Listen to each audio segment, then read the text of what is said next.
આજે તમને બધાને ખૂબ બધા મારા અને તમારા બધાના ગમતા ગીતો, વાતો અને મજા કરવી છે, સંભળાવવા છે. તમે બધા અમારી સાથે ગાજો. હા બધું લઈ લેવાનું છે. નેક્સ્ટ સોંગ જે અમે રજૂ કરીએ છીએ એ ગીત એક પ્રકારે ગુજરાતનું એન્થમ બની ગયું છે. એ ગુજરાતનું એન્થમ કહી શકાય એવું ગીત છે. ઝવેરચંદ મેઘાણીની રચના છે અને આ ગીત તમારામાંથી કોઈ પણ વ્યક્તિ એવું નહીં હોય કે જે અહીંયા ઉપસ્થિત છે અને ન આવડતું હોય. એટલે તમારે બધાએ અમારી સાથે આ ગીત ગાવાનું છે. અને આ ગીત વિશે થોડીક વાત કરું. શેના વિશે છે આ ગીત? કે હાથ મહિનો બરાબરનો જામી ગયો હોય અને કાળાની બાંધણા સમાઈ ગયા હોય અને મોરના ગળાના ત્રણ ત્રણ કટકા કરીને ટંકાર કરતા હોય અને વીજળીના કડાકા થતા હોય તો કડાક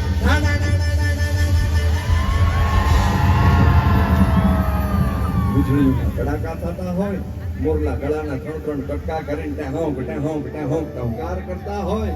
મેઘરાજા છે એ મન મૂકી અને વરહવાની તૈયારી કરતા હોય ને એવે ટાણે ગામડામાં એક ખેડૂત છે એ પોતાના ખેતરમાં કામ કરતો આમ કરે આમ આબમાં નજર કરે અને એના અંદરથી જે હૈયામાંથી જે ભાવ પ્રગટે એ ત્યાંથી નીકળતો કોક ચારણ કવિ જોઈ જાય તો એનું વર્ણન કેમ કરે? કે ચડા હટી વાદળા કાળા દોવડા જે મારી શુભ દર્શન નાથી માથે ઉચકા તરાદી પૂરા મોરના માથે હરી મંડાની જાડી એક તારા કે રાજા મંડાની જે બાર પ્રેમડ ધ્રુતિ જાય ઇન્દ્ર બાળ તાળા પાણી વાળા હાથ મોઢ વાળા કાળા મંડાણી કિલોળો તને નકાવા નકા નદી મારા પાડી નાખે હાળા માથે તાળા ફેલી જાય હતા ચડા હટી વાદળા કાળા દોવડા જે મારી શુભ દર્શન નાથી માથે ઉચકા તરાદી જીગુના મોરના માથે બહાની મંડાણી દડી એક તારા મેઘ રાજા મંડાણી જે બાર જેને પ્રેમડ ધ્રુતિ જાય ઇન્દ્ર બાળ તાળા પાણી વાળા હાથી ઊંટ વાળા કાળા મંડાણી કિલો એ સમજાણું કાંઈ તોય મજા આવી ને? આ અમારા આચારની સાહિત્યની મજાક નો સમજાય તોય મજા કરાવે. તો સમજાવવા માંડે તો કેવી મજા આવતી હશે એ તો વિચાર કરો. પણ આ તો ચારણ કવિ અહીંયાથી નીકળે અને સભાખરું છંદમાયાનું વર્ણન કરે તો આમ કરે. પણ આ જ વાત અમારો રાષ્ટ્રીય શાયર ઝવેરચંદ મેઘાણી પોતાના શબ્દોમાં લખે તો એ કેમ લખે એ હવેના ગીતમાં સંભળાવું છું તમને.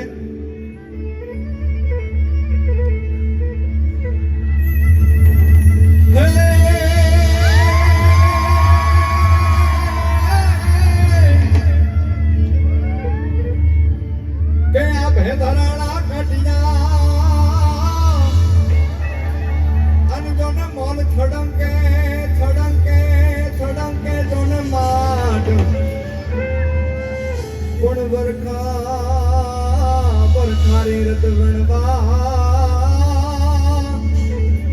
એ જોને લાગો ગૂંગી હાડ અને કોટે મોરટા હુંકિયા એ જોને વાદળ ચમકી જુગી એ મારા રૂદાને ઓલો રાણો હાબરે અરે ને જોને આવી અહાડી બીજ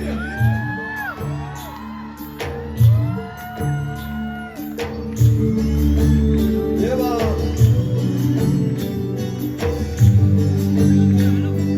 અવતારીનો દાન આપજો.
કરે એ મારું મન મોર બની નાદ કરે